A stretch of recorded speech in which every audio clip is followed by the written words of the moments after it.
Nithyananda, everyone. Welcome. Today we are sharing about Guru, as we have been doing through Guru Purnima preparations and revelations from Sri Guru Gita. Today I wanted to share about Swamiji, the Supreme Pontiff of Hinduism, Bhagavan Sri Nithyananda Paramashivam, how he takes care of each one of us and uplifting us, taking us to the highest possibility, and hand holding each one of us through the journey. There's a lot of too many things to say. One thing that so basically, I first saw Swamiji on YouTube in 2008, and so that was 20 years ago, almost.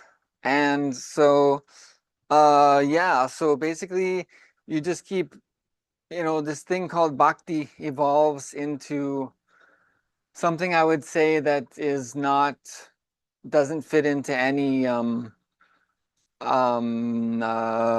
frame. Like, it's very hard to define what it will look like, because for me it's gone from something, from not having an idea what it means, to something like devotion, and then to something where it's more like, I honestly don't even know how to describe it. I'll I'll try, just because I will, but please forgive me for whatever words I use. um some of my experiences, like, um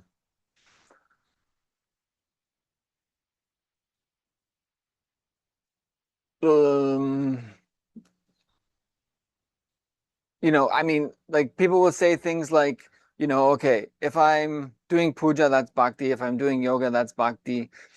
If I'm enriching, it's bhakti or something. But there's a lot of other things that need to be done, even in Adinam life, or in Adinavasi life, around the campus, wherever you may be.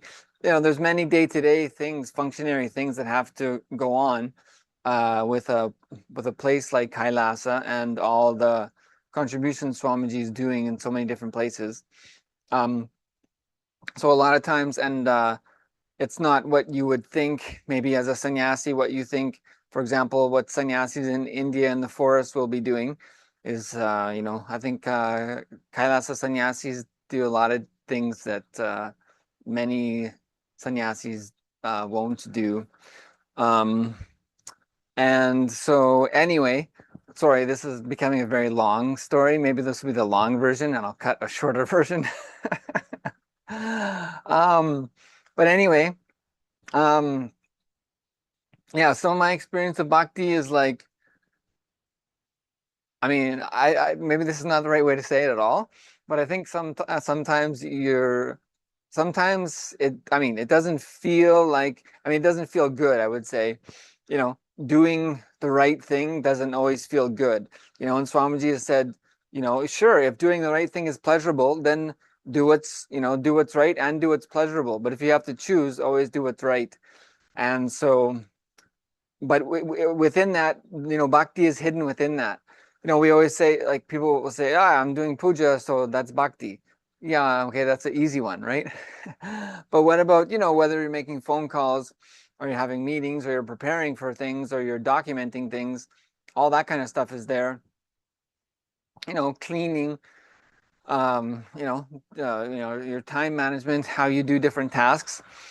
And so, anyway, all I'm saying is, my experience of some of those things is that there's a subtle level of bhakti. Like, consciousness gets more subtle, right? That's the consciousness is the most subtle thing. So life, there's a gross body, but the body becomes more subtle. So we talk about the layers of, like, the pranic body. So it's your breathing body, and then your mental body, which is more subtle, which is the thoughts or the words that you know. Then your emotional body, which is unlimited, um, and then your causal body, which is sort of your personal karmic baggage you brought to this place. and then the bliss and nirvanic bodies beyond that.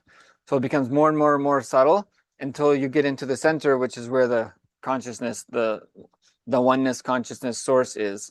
And so on the outside, we have this gross physical body, but the source of life is much more subtle, and it becomes more subtle when it becomes more common to the source of all. And so anyway, so then, then naturally bhakti must function in the same way, right? Like the source of bhakti must be the most subtlest thing. It's like there's one scripture that describes the consciousness, how it moves quickly from one place to another, but without movement.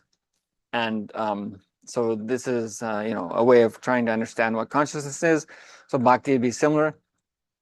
I don't know, maybe I've gone way too far off topic, but it's a very interesting thing to talk about, how Swamiji supports you, because it's happening all the time. So just to give some maybe more relatable examples in a certain sense, even over the last 8 months or 1 year, I've noticed things have been much busier, I would say. I would say basically, I'm trying to remember when it was. Maybe 1 year ago, Guru Purnima. Swamiji, I would say in Sangha, it seemed like Swamiji pressed the pedal to the metal and hasn't let it up since. That's what I would say. Which generally in previous times and years, I've noticed that, after a big celebration, there will be like a lull, It's like, okay, the big lead up to Guru Purnima, and then a few days after that, okay. But that has not happened since, I think it's been 1 year now. So what happens there is, you will think, we always have many thoughts, right? Oh, I need to sleep so that I can do this. I need to have this done so I can do that. I need to have my hair done nicely so that I can perform this way. Whatever. We have many, many, many different cognitions we hold on to that are like prerequisites for our success or, fulfillment or whatever. And so what happens in this environment where, see, the thing is, Swamiji is doing all these things to help you to realize patterns that you can let go of. Because in Garud Puran, it tells about the process of leaving the body and taking rebirth.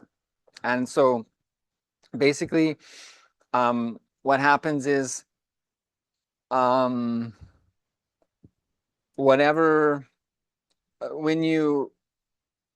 so part of what's revealed there is in the Narak, passing through the 28 hells. What happens is when you leave this body, you get a new body that's engineered to, if the person happens to go through any hell, for example. So they would get a new body that's engineered not to die going through those hells, but to feel fully and endlessly without escape. Because it's described, because until pain is understood, then healing cannot begin. So until we understand that what we're holding on to is the source of pain in our life, when we understand that, then we can, give ourselves the confidence to loosen our grasp on it. And so that's basically the process. So that's what Swamiji is doing, is creating all these, I would say in many ways, pressures. It can also be told as false pressures, things you perceive as pressures. Like stress doesn't really exist, right? If you create it, then it does. If you label it and give something power over you, then it exists. Otherwise, it doesn't have to. So what I would say a huge gift that Swamiji gives in Sangha is basically all those areas of challenge, so that you can realize any reason. Like Swamiji often shares, it's almost never that you can't do it. It's almost always that you decided somewhere along the way that you don't want to do it. And that's the thing, right? If you never give up, if you never decide that I can't do it, then you can never lose, right? So I would just say, That's how you have to understand guru. I mean, real guru, not just teacher or someone who calls themselves guru, but actual guru. And how identify actual guru. I mean, I would say it's a process. And the one thing is, nothing can keep you with guru except you having a reason why you should stay with guru. And so that's how it is. And so yeah, so guru is going to create that chaos because it's a faster way. See, and he does it specifically for you, for what you need in your patterns, because it's a faster way for you to see your patterns, right? People run their whole life, and at the end of the life, they realize they didn't do what they were supposed to do. And so that's guru's compassion, is knowing exactly who you are. That's why you need a living guru, because a book can only take you so far, and your logic will say, oh, those words mean this and that word means that. But the guru, can answer the same question by different people in different ways based on what you need. So if the guru is at the center and you're on one side, then the guru's guidance has to be in this direction, right? But if someone else is asking from this side the same question, then the guru's direct answer has to be give them direction in this direction, so that the guru can give a different answer to the same question from different people, and both answers are right. So, and so anyway, so this is why you have to understand guru. You have to do the Vakarasaras. What is guru? And what is the relationship with guru? And the relationship with guru is one silly way that I would have to describe it, honestly, is you have to decide again and again to go to guru and ask him to take away the things that he wants to take away, even if it causes you pain. And then you also have to ask him to help you to allow that to happen. And you have to ask him to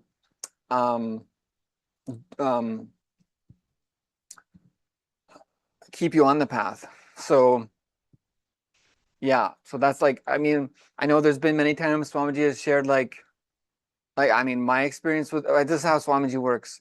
Swamiji will give an instruction to do. Could be a project or anything. So he always gives you an opportunity first. He gives you the vision and lets you do that.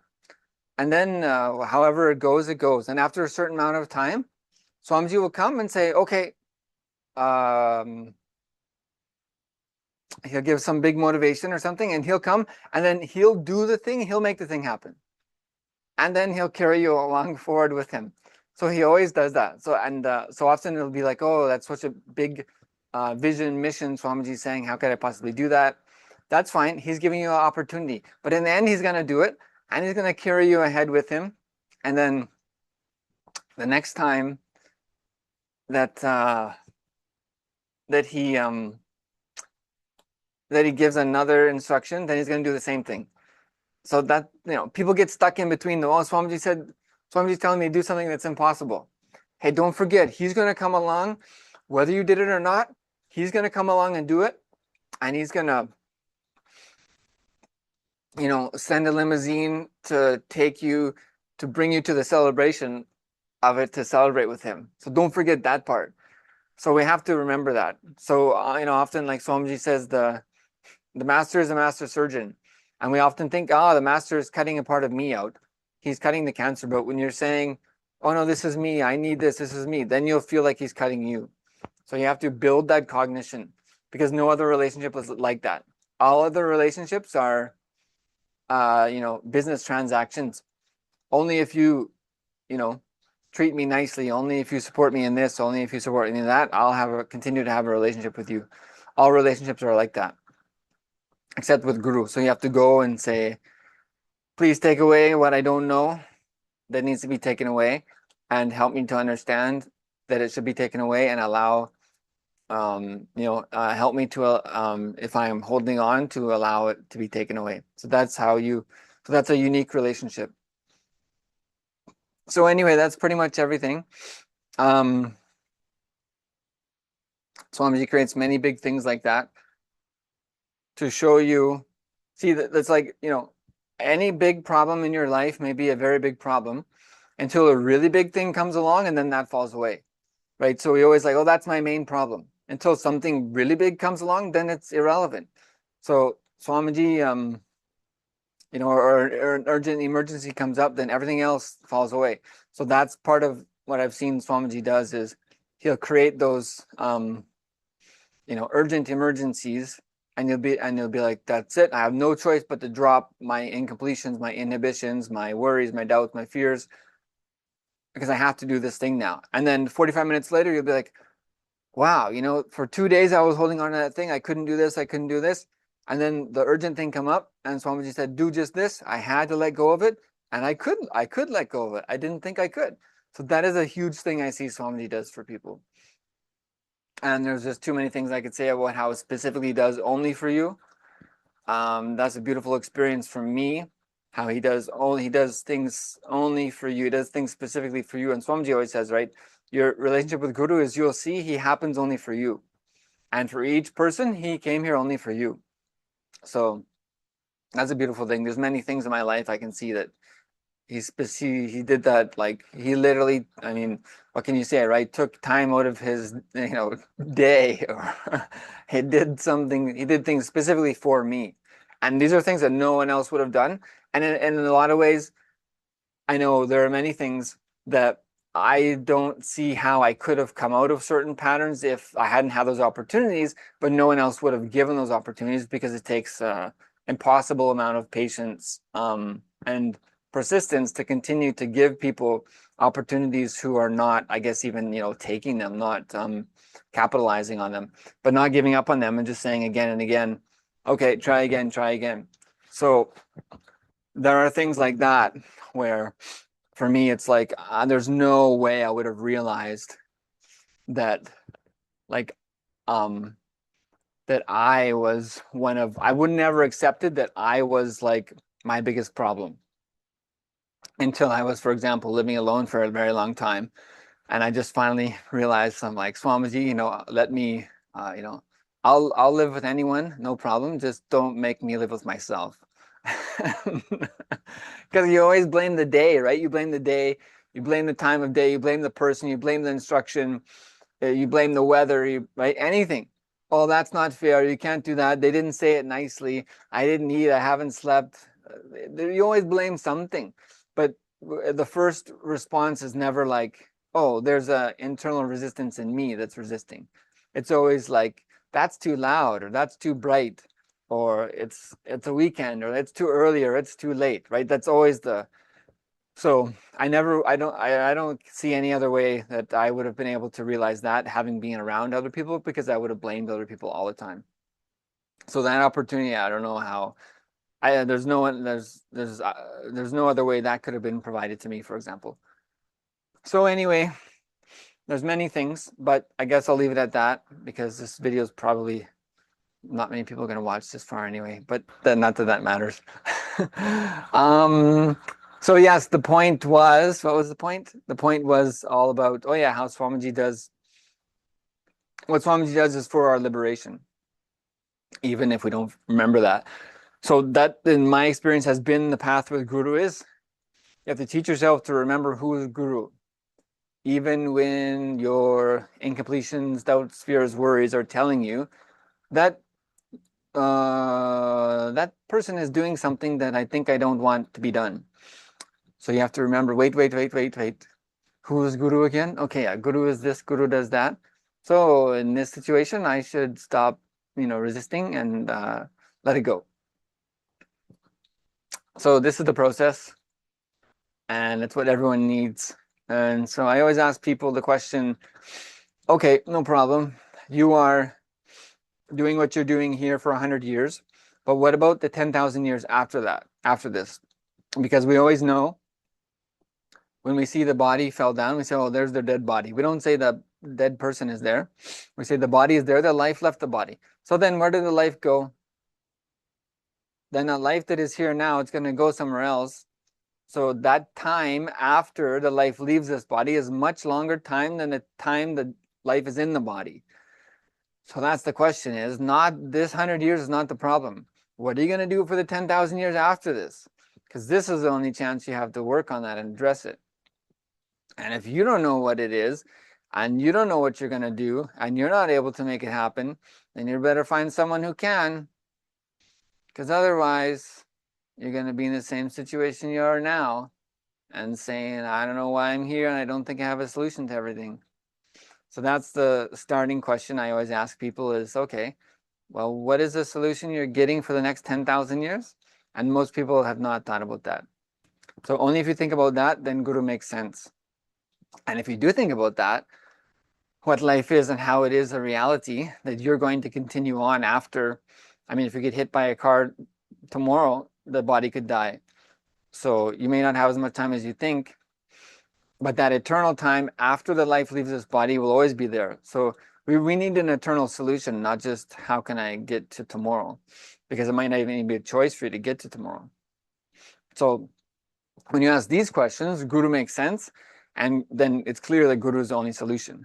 But when you don't ask those questions, then you will not see need for Guru.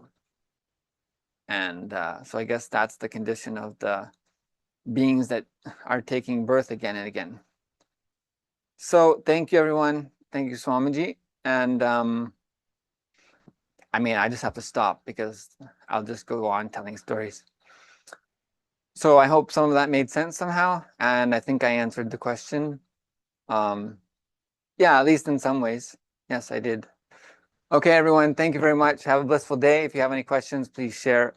And I'd love to hear your experiences.